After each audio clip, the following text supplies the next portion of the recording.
இந்த ஸ்டேட்டஸ் போடுறதுக்குன்னே ஒரு குரூப் இருக்காங்க. ஒரு நாளைக்கு 10 தடவ ஸ்டேட்டஸ மாத்திர்றாங்க. ஒரு நாளைக்கு 10 தடவ ஸ்டேட்டஸ மாத்திர்றாங்க.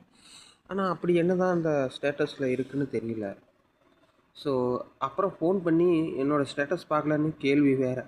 சரிங்களா? ஃபர்ஸ்ட்டு உங்களோட ஸ்டேட்டஸ பாருங்க. சரிங்களா? உங்களோட ஸ்டேட்டஸ பார்க்க ஆரம்பிச்சீங்கன்னா, ஸ்டேட்டஸ் வந்து போடுறதுக்கு டைம் இருக்காது. ஸ்டேட்டஸ் பார்க்கறதுக்கு டைம் இருக்காது. அப்புறம் உங்களோட மனநிலைய மத்தவங்களுக்கு தெரியப்படுத்தணும்னு அவசியம் கிடையாது. சரிங்களா?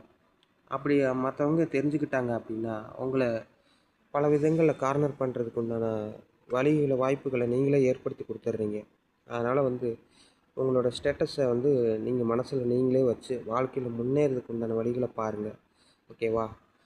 ஸோ, இந்த கருத்து பிடிச்சிருந்ததுன்னா, நீங்க லைக் பண்ணுங்க, ஷேர் பண்ணுங்க. என்ற தகவலுடன் இனிய காலை வணக்கம். இன்றைய நாள் இனியதாக அமைந்திடட்டும். நன்றி.